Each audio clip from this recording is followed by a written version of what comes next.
Commercial solutions. Facing agency-wide budget restrictions and a ballooning mission cost, NASA turns to the private sector for the Mars sample return mission. Let's start and think outside the box. The timeline of proposals and some of the players who may throw their hats in the ring for this new opportunity. Spaceship road trip. Boeing Starliner spacecraft went on its last big ride on the ground Tuesday to meet its Atlas V rocket, its ticket to space. And we're excited to be here at this point early in the morning and excited that you came to share the experience with us. So go Starliner. What comes next for this all-important crew flight test for NASA, Boeing, and United Launch Alliance? And what goes up needs permission to come down. Following a holding pattern on the return of Varda's W-1 spacecraft, the Federal Aviation Administration is issuing new rules on spacecraft hoping to return to Earth, the literal and figurative impacts of those guidelines. Joining us for insight and analysis are Marina Koren, staff writer at The Atlantic, and Jack Kuhr, research director at Payload Space. From the Spaceflight Now News Bureau at NASA's Kennedy Space Center, this is News from the Press Site. And liftoff of Artemis 1. We rise together, back to the moon and beyond.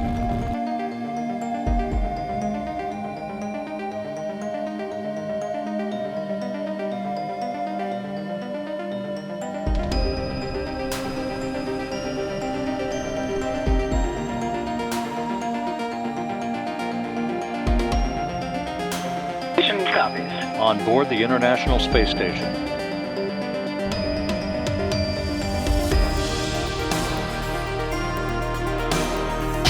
liftoff. Go Falcon, go Dragon, go Crew 7. This allows us to go faster and to have better technology.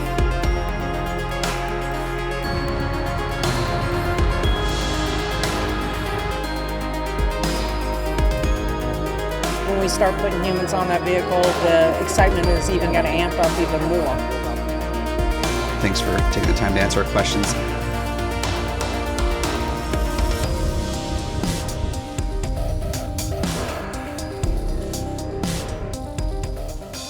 Hello there and welcome to this week's edition of News from the Press Site.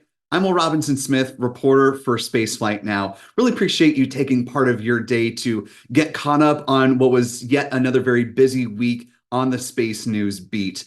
And we've got a wonderful panel to break it all down with. Stories ranging from, of course, the Mars sample return pivot to the first crewed mission for Boeing Starliner spacecraft and some new rules for bringing spacecraft back to Earth. And the people we have to join us today are a great panel. Let's start with Marina Koren. She is the staff writer at The Atlantic, joined the publication in 2015. Before that, she was a politics and breaking news reporter at the National Journal. She's also written for Popular Mechanics, Smithsonian Magazine, and Psychology Today. Marina, welcome to the show.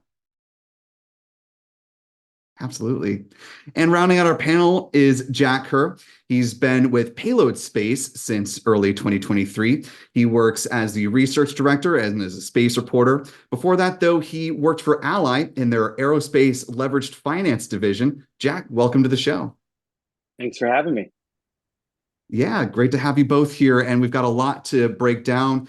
Obviously, it's been a busy week in the realm of space news. The Mars sample return has been really a hot button item for a lot of folks. So want to get going with that part of the conversation. We can roll this video from Bill Nelson talking about really the path forward as he was testifying before the House Appropriations Committee, Senator Nelson.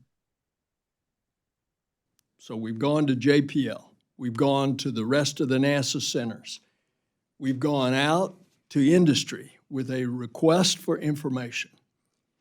By the 17th of next month, bring us your ideas as to how we could get this done cheaper and quicker. On the basis of that, the experts at NASA will make a decision. They'll give the seed money, and in the appropriation, we asked for $10 million so that we could put out that seed money in this request for information for 24. And let's see what we come back with in the answers this fall. And then again is Administrator Nelson talking about a pivot for the Mars sample return mission.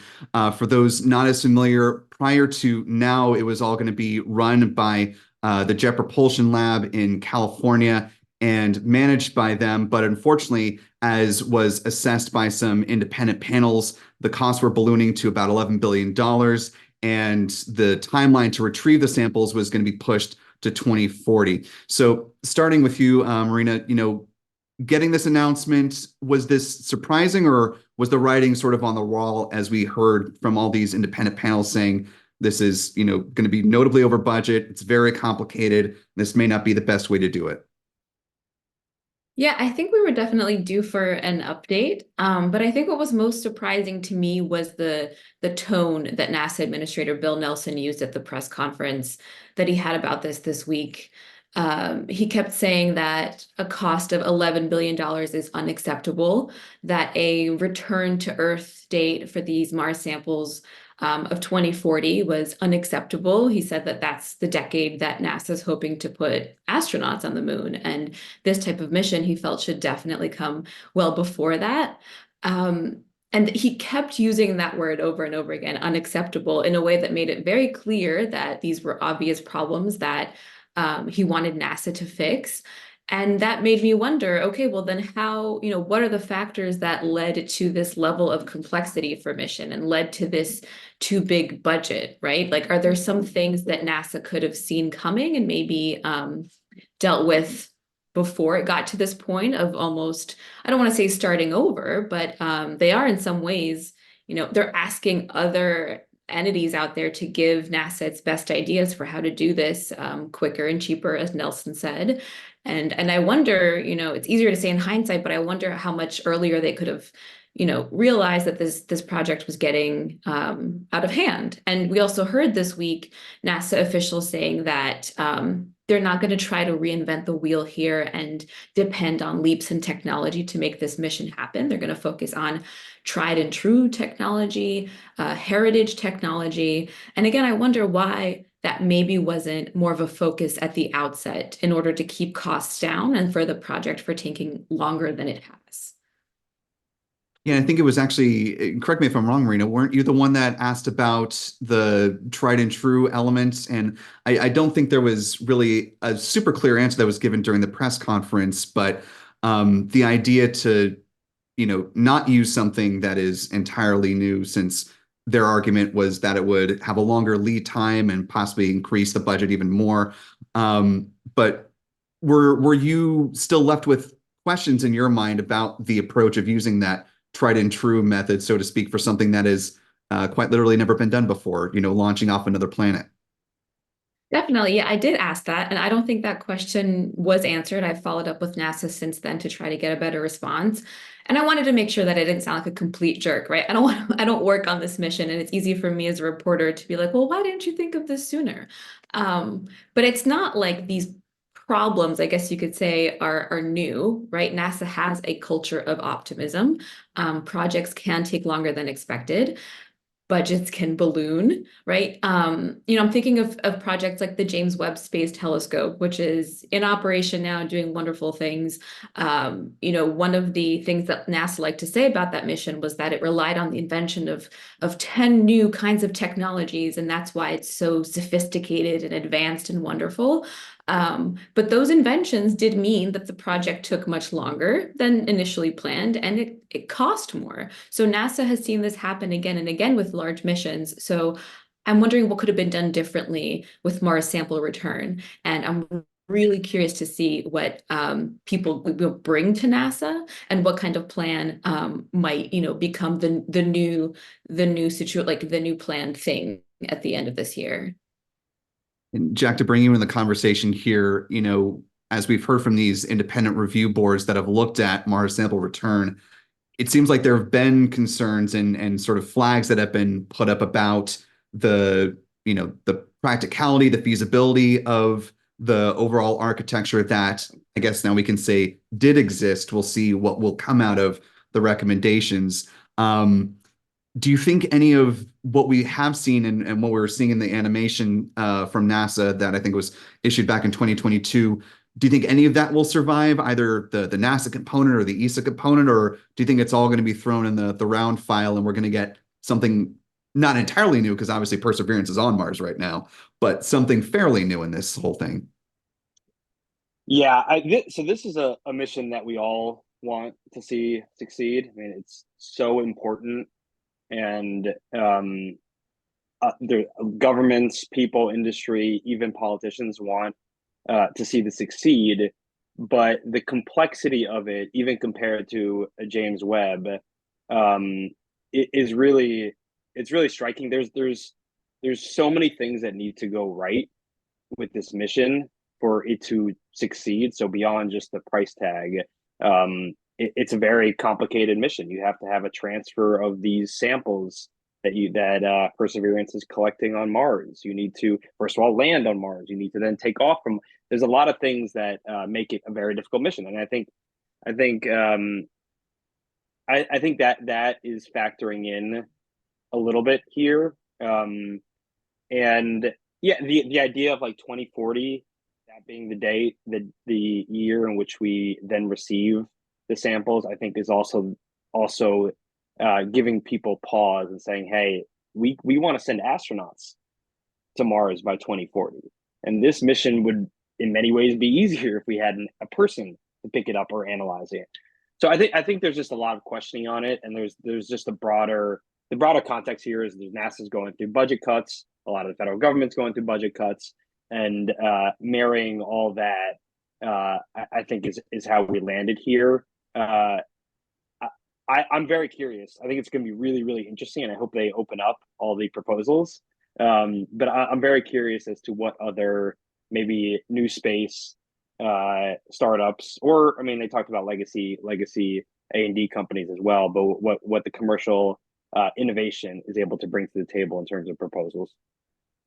Yeah, I think Lockheed Martin had a number of contracts that it was awarded back in, I think, 2022 for Mars sample return. It'll be interesting to see if those stay in part or in whole, or if those go back, or maybe if Lockheed ends up rebidding on them.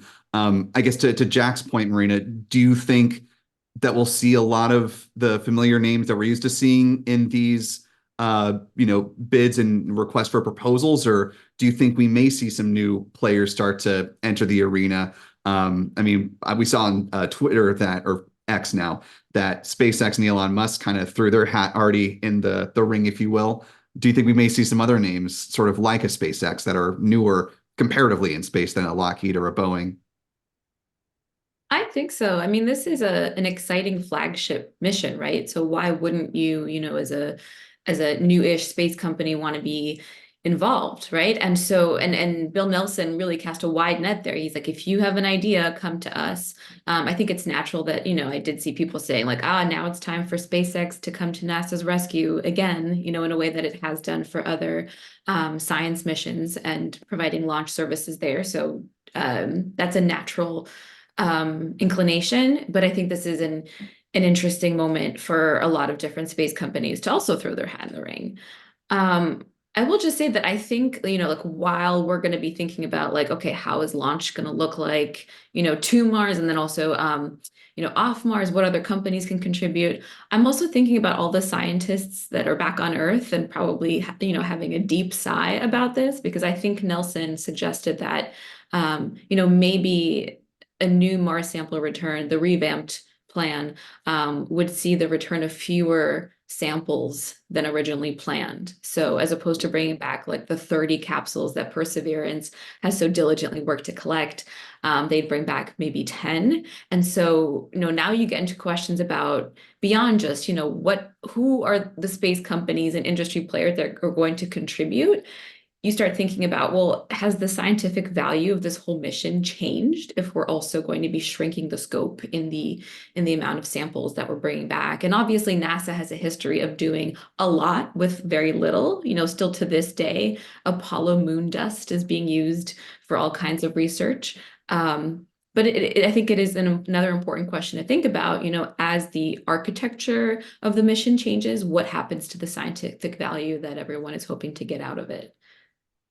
Yeah, that's a great point to, almost come to a close in this part of the conversation on is, if you go from the 30 that were collected to now the 10 that is acceptable, according to the request for proposal, how many scientists and researchers can get them? How many do get them? What are the sample sizes? Just the pure volume. I guess, Jack, just to button this up, do you also share some of the same concerns that there may be a somewhat of a degradation of the quantity of the scientific value from this mission, if not necessarily the quality? Obviously, if the samples come back in pristine form, there'll still be great research done, but maybe not as many people can do their own individual science. Yeah, it's a fair point. I think if whoever can pull this off, I think if it can be pulled off and when it can be pulled off and the engineering behind it, whether that's 10 sample capsules or 30, I think is going to be the most important and most impressive part of this whole thing. And I'm really looking forward to seeing these proposals come in. Well, speaking of proposals coming in, that's a good segue to our next story, which, there's been a lot of consternation and hand-wringing about, budget cuts and what does this mean for scientific missions and where do we go from here? But one bit of good news that we got on the budget front and missions being greenlit is Dragonfly is actually moving forward. That multi-rotor, aircraft, we want to call it that's going to be flying around on Saturn's moon of Titan. That's sort of the maybe spiritual successor to Ingenuity. So, Jack, I'll let you start this part of the conversation, then we'll go to Marina. What was your thoughts on hearing that Dragonfly got the green light and, is going to be moving forward? Yeah, I love this mission. And just for context for everyone, Titan is just such a unique planetary body, a unique moon, because it's the only other celestial body in our solar system that has a dense atmosphere, and a very dense atmosphere, I think denser than Earth, and also has liquid oceans of some sort. So it's a very unique place to visit, and as we know, life seems to do well in places that have some sort of atmosphere, whether it be a air atmosphere or an ocean. That's why we're very interested in Europa too. It has the kind of environment of water to keep things consistent and stable. So I'm really excited about this mission. I think it's going to be really interesting. There's going to be, I believe, multiple hops with this, multiple flights for over a couple of years with this Dragonfly craft, and it's a very exciting place to go and visit and see if life is there, and see the kind of diversity in that environment. Yeah, and Marina, one of the other things that jumped out at me at the announcement of this was the fact that because of some of the issues that they had with budget and scheduling, that they're going to be putting this on a heavy lift rocket, which means it'll actually get to Titan, I think, launching in 2028 and arriving in 2030. So, not too far off in concert with Europa Clipper, I believe, if I've got my timeline straight. How impressive and important is it, to Jack's point, that we've got, these two, singular missions heading to, important ocean worlds in our solar system? I mean, it's huge. I'm also really excited about both the Dragonfly and the Europa Clipper missions, because I think if you talk to the average person about the search for life beyond Earth, they imagine that discovery being made, outside of the solar system, like deep in the Milky Way galaxy. But there's so much opportunity to answer this really, really big question of whether we're alone or not, like right here, essentially right next door. And so, Europa and Titan are some of the best candidates and the most promising candidates for answering that existential question, which, maybe to most people, if we do get some type of definitive evidence, might not be as exciting, because the life on these planets, if it ever existed, if it exists now, is probably microbial, microorganisms. So it's not as, I guess, thrilling as getting a message from ET and an invite to join the galactic group chat or whatever it might look like. But it's still like it's another case, for life. And if it has arisen in our solar system twice, maybe three times, then the assumption is that the universe is just awash in if not conditions that are conducive to life, then life itself. So it's pretty exciting.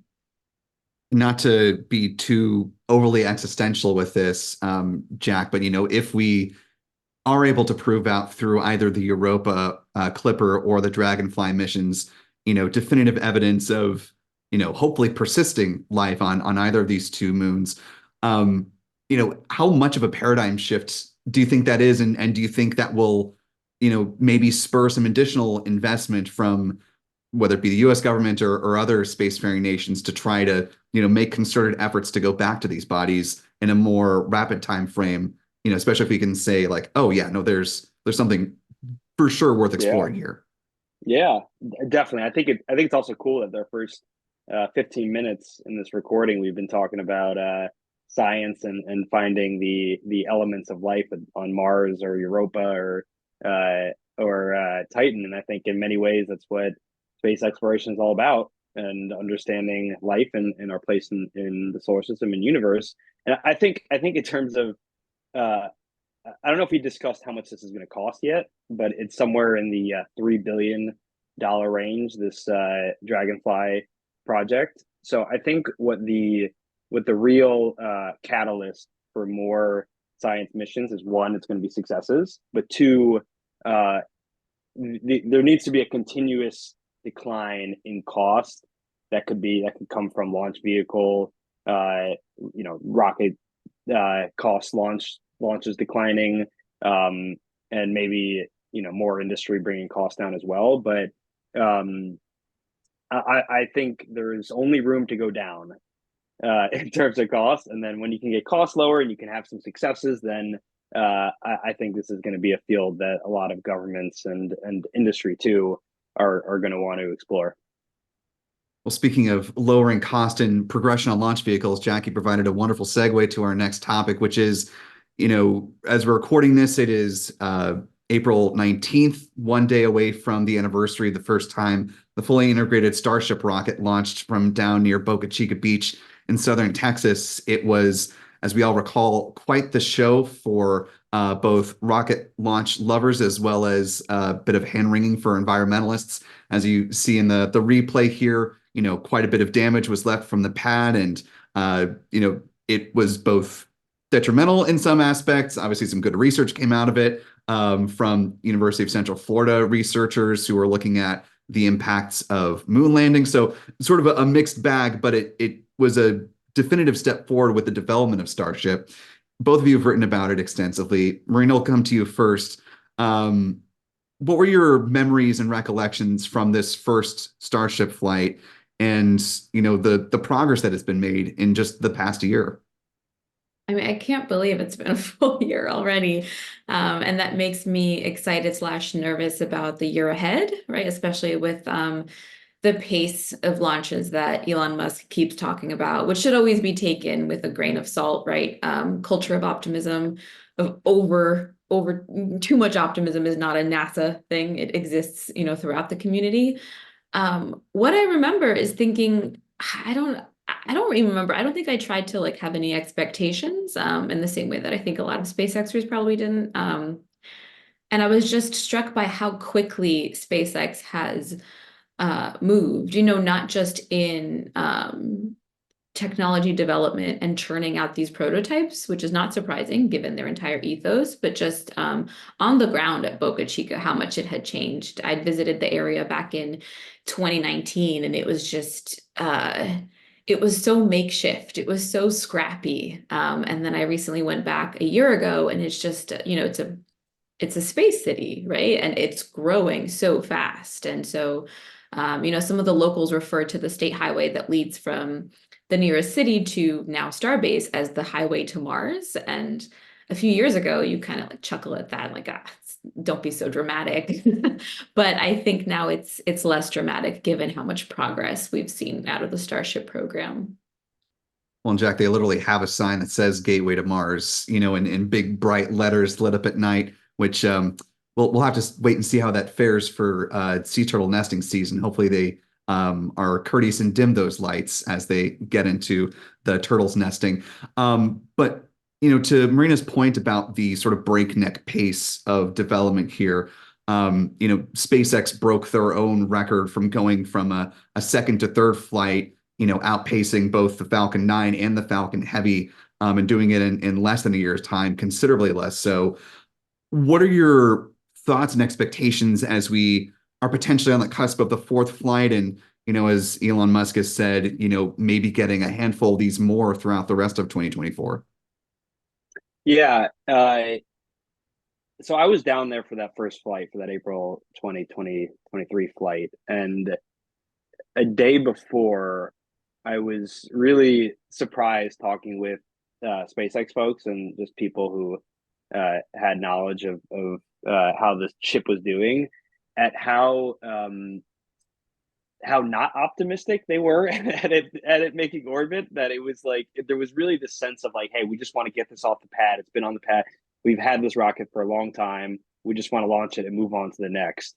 And as you could see, as everyone saw, there was issues that came along with that. But I think some really big positives in just continuing to launch something, test, and try something out and improve on the next flight. And they continue doing that. They do that every launch, and they have remarkably gotten more and more progress every test flight. And I think now maybe they're not even calling it a test flight. I think they would consider their last flight, because it basically was on a orbital velocity trajectory, as a success. But I think the key, one of the big keys here, is that they're doing everything at such low cost. The cost to build this structure that's 400 feet tall should cost a lot of money. The SLS costs a lot of money, but they do it so incredibly cheaply that it's okay for them to send hardware that's 90% ready, test it, and make improvements afterwards. So they're gonna run out of rockets. They can't just keep expending. They can't just continue to expend them. They're gonna have to nail at least booster reusability soon. But once they can do that, then you can see a real ramp in these launches. Yeah, I believe not with mission 4. Well, they'll essentially simulate a booster catching, I think is the plan, out in the Gulf of Mexico. But then Marina Musk said that by mission 5, they may actually try to catch the first stage or the super heavy booster, which I think we have an animation of that, guys, in the back, if we can pull that up. Do you think that's a realistic timeline, that they'll be able to, catch this thing without severely damaging Mechazilla, the actual catching tower, in the 5th go around? Or is that a little bit of a over optimistic outlook for SpaceX? I mean, the timeline of doing it, fine. The timeline of it's going to work that time, for sure, probably unlikely. I mean, what Jack was saying about, moving forward with stuff that's, 90% ready, that's how I file my stories. The 10% gets worked out later in different iterations. But I do think what's going to happen is, with each launch, SpaceX is going to be trying to test out, another thing that maybe another rocket company in another timeline would have devoted 4 launches to really nail it. But they're just going to keep going bigger and bigger, I think, on each launch, and making really significant hardware differences between each attempt. So I think you're going to see it's just going to move a lot faster, and may not work every time, but they're not going to be wasteful with every launch. I think that's for sure. They're going to try to get as much out of it as possible. Yeah, and this is a maneuver in which you need to be basically 100% sure that it's going to work, because if they try landing it and they're only 90% sure and it blows up on the pad, then that could be another year until we see a Starship launch. So I think this one, I know that comment, that Flight 5 comment was made, but they'll be more conservative with trying to land the booster. Yeah, especially since they haven't built a second tower as a backstop to that. I think that I think if there was a second tower now that was operational, maybe they'd be a little more potentially aggressive. But to your point, I mean, obviously the one here in Florida is nowhere near ready to be used, and they can't afford to sacrifice their current one and only out there in Texas. Well, before we go ahead and continue on with our conversation with more news topics, it of course has been another busy week in launches. So before we continue on with the news item, let's go ahead and talk about the week that was in spaceflight. Let's run through those missions fairly quickly. Got 3 from SpaceX, 1 from China. So let's begin with this one here. Starlink 6-49, which launched from Cape Canaveral back on April 13th. It was a Falcon 9 flight setting up 23 Starlink satellites up to low Earth orbit, the most common payload launched by SpaceX. Moving right along, hit a mission from China, a Long March 2D rocket, sending up the SuperView 3 remote sensing satellite on April 15th. Moving on, and another mission from SpaceX, and fortunately in the late afternoon, early evening, so we got some spectacular views. If you haven't had a chance to watch that launch, you can check it over on our channel right now. Starlink 6-51, another 23 Starlink satellites heading up on the 17th. Watch, rinse, and repeat from the Cape this time for the last flight of this past week with the Starlink 6-52 mission on April 18th. And so bringing our panel back in as want to talk about, the week that was in space launch, and in particular, the fact that we saw SpaceX launch a first stage booster for a 20th time this go around. Jack, I'll start with you on this one. Surprised to see a 20-time flyer? I know that was sort of the goal that SpaceX has been working towards, but the fact that they've actually checked the box on this benchmark, impressive to us here at Spaceflight now. But wanted to know your thoughts and your colleagues seeing them get to this moment of reuse. Yeah, it's easy to get used to all the SpaceX success, but once you take a step back and just it's really remarkable. 20 reuses for one booster. It's just so impressive. And from a financial perspective, it's really boosting the margins on these launches. If they can amortize those 20 launches over the fixed costs, the marginal cost per launch is really quite low. And they're looking to launch 148 times this year. And if they can do that, and if they can continue reusing their boosters at this level, and maybe even go above the 20 times, you're going to have some really, really healthy gross margins on these launches. Yeah, and Marina, obviously we saw one of their boosters that was on the cusp of launching for a 20th time, B1058, have an unfortunate incident as it was coming back into Port Canaveral, so it didn't get to make a 20th flight. But the fact that we've got one from SpaceX now, obviously they'll study and look at how it performed if it's able to move on to flight 21. But as SpaceX and the folks at the Cape are wanting to see a more airport-like type environment in the launch regime, how important of a marker in time is it that they've gotten now to 20 flights, and presumably we'll keep going after this? Yeah, I mean, who among us hasn't had an unfortunate incident after the 20th time of doing something? That's probably one tired booster. Truer words. It's just, this is so indicative of how much can change in such a short time, right? 10, 15 years ago, this level of reusability just was not something that everyone believed would be possible. So, I'm always of the mind that I'm often never surprised at the technological advances that we're seeing with SpaceX, and how the fact that we're at the 20th, pre-flown booster, that's not surprising. But I always want to, temper that and be clear that, timelines shift. Like we can't think that things will happen exactly as, SpaceX officials say. There should always be a healthy dose of skepticism around that, but which is tricky because, Elon Musk has a very, sorry, I have a glass of water next to me and my cat just started drinking from it. I'm sorry to get It's quite all right. I think there is a tendency to hear about what SpaceX is doing, and especially for critics of Elon Musk to, be like, oh, like, what's the big deal? Like, it's run by this like eccentric, difficult, inflammatory person. But there is a time for, I think, criticism of SpaceX's CEO and also of SpaceX culture. But we should also be, looking at the way that this company has absolutely altered the launch industry and is pretty much embedded in the American space program for the foreseeable future. And there should be praise, handed out for that for sure.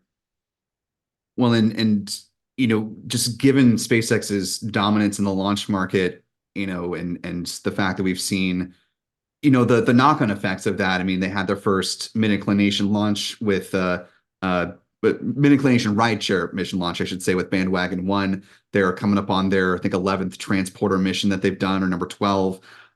Jack, you had a piece in Payload Space recently about, the importance for the market on the, addition of more and more of these smaller satellites, and given SpaceX's ability to launch a greater, cadence with their missions, but also a greater number or just a volume of these satellites. How difficult does that make it for other launch providers? I mean, we've seen folks like Astra struggle recently. How big of a difference does this make to the overall launch landscape? Yeah. The Bandwagon mission was particularly interesting because it's very unlikely that they made money off that one. The transporter, you can make an argument that it's profitable for them, but this whole responsive launch, which is more of the highly customized launch segment that the startups are going for, the Rocket Labs of the world and Firefly and Relativity and ABL. That's kind of their market. That's what they're going for. And if SpaceX is really going to dominate that market as well, it leaves pretty little room for others to operate. But there is going to be there is going to be a small launch market. There is a bunch of these startups that have gotten a lot of funding, and the investors have a pretty tight leash, I would say, over the next couple of years, given the market, given SpaceX, given how it's getting a little bit crowded, where it's kind of a get to orbit and start getting scale, or like funding is going to be hard to come by. And I think that's healthy. I mean, companies need to make money. Companies need to be profitable. Like VC needs a return on their investment. And I think there's a lot of really interesting launch startups out there that have unique capabilities. But the next couple of years are really going to be telling to see if they're going to be able to survive this. Yeah, and you brought up Firefly. Obviously, we had a chance a couple months ago to see the progress on the medium launch vehicle with their work out in Texas. So it'll be interesting to see, that partnership with Northrop Grumman, how that materializes, and the type of missions that get awarded to that rocket, both on the government side as well as on the commercial front. But speaking of compliments to SpaceX, want to segue to our next story as we got, the rollout treatment for Boeing Starliner spacecraft, one that has been a long-awaited entrant into the commercial crew program, finally ferrying astronauts to the International Space Station, with a launch, as we are recording this, currently scheduled for May 6th, a little bit over 2 weeks from now. So we are on the cusp of Butch Wilmore, Sonny Williams heading up to the ISS, taking the stick at various points in the flight. We were talking as we were getting ready for the podcast here about our thoughts about this mission. But Marina, as we're just about ready to see this spacecraft head off to the ISS one more time, but the first time with crew, how are you feeling about the mission at this point? And, it's sort of, I guess, spectrum of success that it could have. Yeah, well, I remember that. I mean, it was not that long ago that SpaceX and Boeing were pretty much neck and neck in this race to start transporting astronauts to the ISS. And so it's just been interesting to see how far back Boeing has has fallen, right? I mean, the SpaceX launches of astronauts to the space station, they don't even necessarily make headlines anymore. It's starting to feel really routine.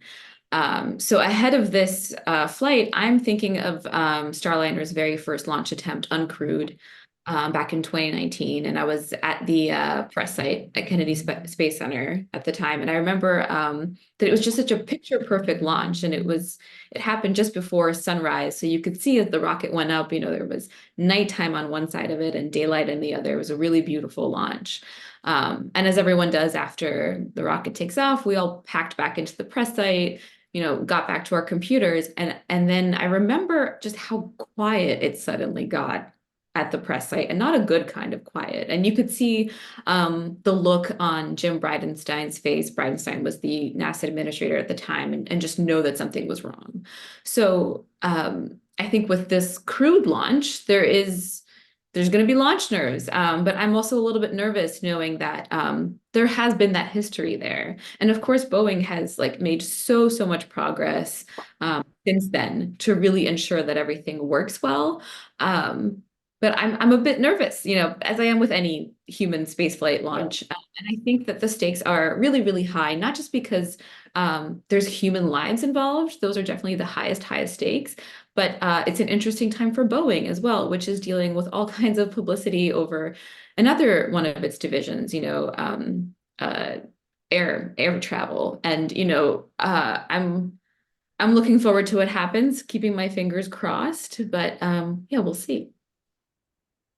Yeah, and Jack, to that point, it has been almost 2 years since the last time we saw Starliner fly on the orbital flight test 2, OFT2. Now they're coming up to CFT. If you ask the trainers, the folks at Johnson Space Center, the astronauts themselves, they feel like they've run this thing through its paces, that they've done their due diligence, as Marina was alluding to. Do you feel like at this point, given everything we know about where Starliner has been over the past 2 years, and especially the last several months, getting down to this rollout and integration, that they have crossed all their T's and dotted all their I's and are ready to send this thing up? Yeah, if anything I know, it's that they've crossed their T's and dotted their I's. This has been inspected and double-checked, triple-checked, quadruple-checked, maybe more than any other spacecraft or rocket that NASA has been involved with. I mean, there is a lot of, as Marina really put it well, there's just a lot of, it's high stakes, it's human lives. They don't have the same track record as SpaceX, so they really want to make sure that this goes right for many different reasons. And I think because of that, Atlas V is a great rocket. It's launched 100 times successfully, and I feel confident that any possible thing that could go wrong has been quadruple checked and has been taken care of. So I'm looking forward to it. I'm obviously going to be nervous as I watch any human go on a bomb exploding into space. But I feel confident and optimistic about this launch.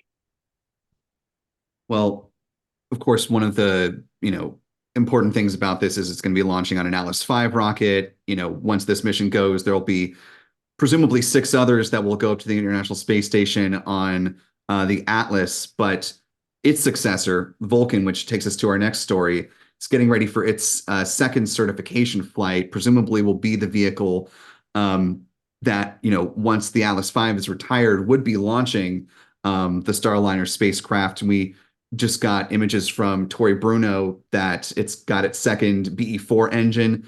The rocket is getting more in a position to fly for a second time. Marina, coming back to you on this one to start this part of the conversation, what were your thoughts on the first time we saw Vulcan fly? I mean, it sounds from everything we've heard from Tory Bruno and other folks at ULA that it was a very successful first flight and that they're really just waiting on their customer to be able to go again later this year. Yeah, well, full disclosure, I did not watch the first flight. Okay. I think I was maybe on leave from work. I'm going to pass it to Jack then. Jack, jump in here. It was something that Tori gave high marks to. What were your thoughts on Flight 1 and now getting ready for Flight 2? Yeah, it was a flawless Flight 1, and a lot of maiden launches, as we saw with Starship, which is a fair comparison, don't do well on their first launch. But ULA has a great track record, and also, so this second launch looks like it's gonna be sometime in the fall, and I think there's some annoyance about that in the community because people feel like it should be the cadence should be faster, and the second launch should have happened already in May or June. But I put together a chart recently on this where the maiden launch to second launch turnaround time is almost always around 200 days. Like even for Starship, it was around 200 days. Falcon 9 was 187 days. So this is like it's pretty par for course for a new rocket. And in this situation, I think it's the Dream Chaser that's really holding it up. But there was also an interesting quote that Tori Bruno gave to, I think it was Defense One, in an article that came out today, where he said he's looking to ramp up the launch cadence to twice a month by the end of 2025. So I think that's, I mean, it's a little bit of like that's a crazy number, but I think it's probably not out of the realm of possibility, because it wasn't that long ago where ULA was launching 10 to 15 rockets a year, and this would kind of put it at that 20 to 25. So I mean, CEOs of launch companies say things that often don't come true or often are 2 years late, but I think that once Dream Chaser is ready to go and this thing can get payload that's ready, it's going to start picking up their launch cadence pretty quickly.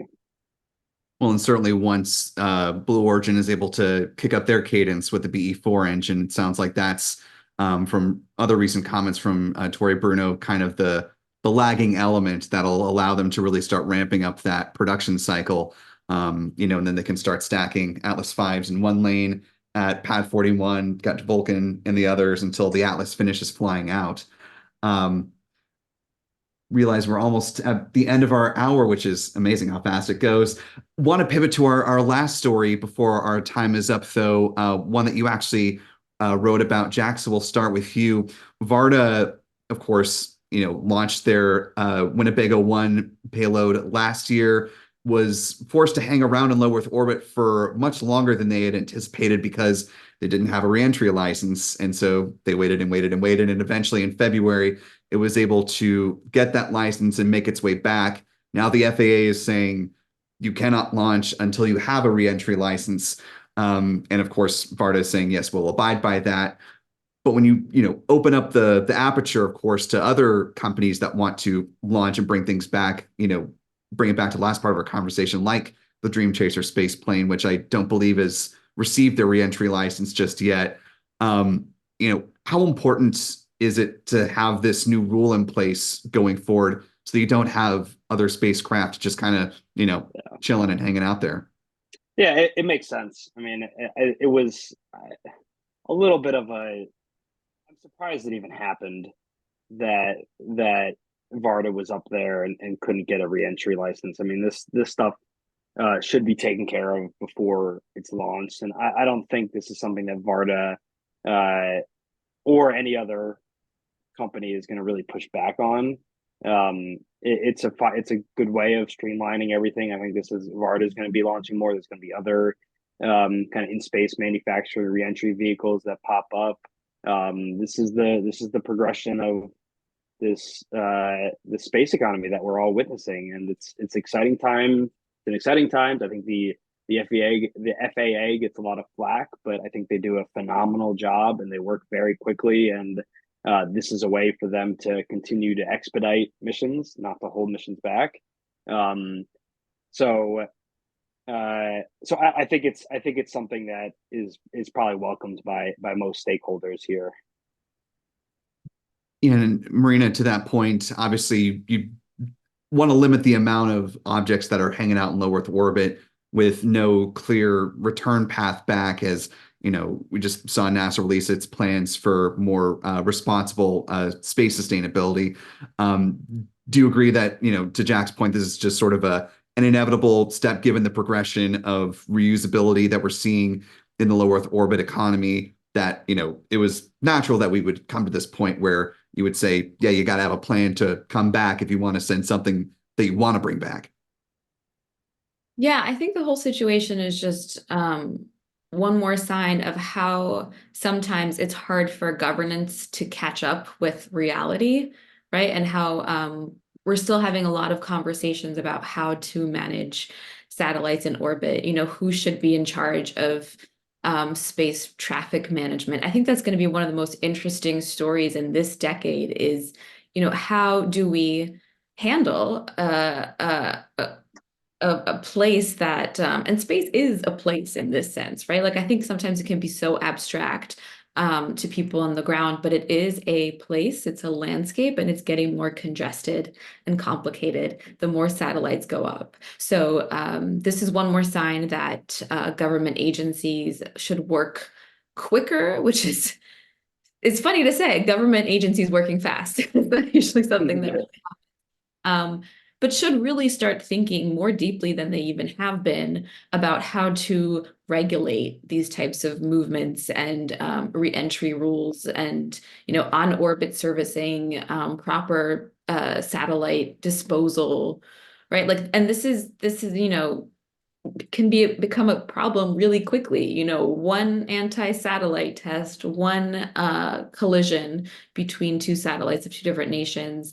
The space around Earth is really getting crowded and stands to become more crowded, and that can create all sorts of problems for just leaving the planet, which, as we've seen with all these beautiful rocket tests, we've gotten really good at leaving the planet as a spacefaring species.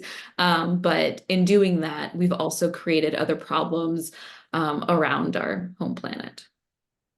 Yeah, and I was actually just revisiting some footage from STS-51 earlier today, and we don't have spacecraft refueling and servicing missions like we used to back in the shuttle days. So it's more incumbent upon those who are sending things up to be responsible for them as they decide to bring them back down or have them operate for years on end. Well, with that, guys, we've somehow run out and hit the end of our hour. Really appreciate the two of you being with us today. Going back around the horn, first to you, Marina, then to you, Jack. First off, where can people find your work? And in the upcoming week, what do you have your eye on as far as upcoming space news? Yeah, well, you can find me at theatlantic.com. If you come across a paywalled story of mine and you don't want to subscribe, but you should, that's how I get paid, reach out to me. I'll send you a gift link. I'm also at Marina Koren on Twitter/X. I'm not on any other social media websites because my mental health can't take it. And what am I focused on coming up? Well, I'm waiting on NASA to answer some of my outstanding questions from the Mars sample return press conference. And I'm exploring doing a story on that because I really do want to find out, is this starting over for NASA? So there are a lot of questions about Mars sample return that I think I want to address. And Jack? Yeah, first of all, thanks for having me. This has been so fun. You can find me on X at Jack, Jack Kuhr, Kuhr, and I'm also a writer. I write for the daily newsletter at Payload Space, payloadspace.com. For next week, there's actually a lot of it's earnings season again. So Boeing, I believe it's Boeing, Lockheed, and Northrop are all releasing their Q1 financials, and there's generally interesting tidbits regarding their space businesses in those telecoms. So looking forward to that. Absolutely. Definitely looking forward to those nuggets. And of course, here on Florida's Space Coast, we have the arrival of Sonny Williams and Butch Wilmore, the astronauts of the CFT mission. They're going to be touching down on April 25th. So you can look for our coverage, as well as I'm sure from Marina and Jack, more on that as well too. Looking forward to Starliner flying with crew for the first time. But guys, thanks again for joining us. It was a pleasure to have you both. Yeah, thank you. This is a great way to spend an hour. Yeah, thank you. Thank you both.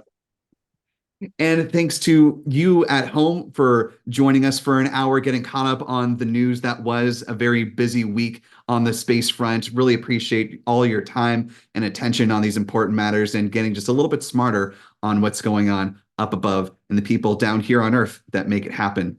For all of us here at Spaceflight Now, for Stephen Young, Adam Bernstein, I'm Will Robinson Smith. Thanks for being with us here at Spaceflight Now. Be sure to subscribe to the channel if you haven't already. Many launches and many more things to cover moving forward. Have a great one. We'll see you next time at Astra.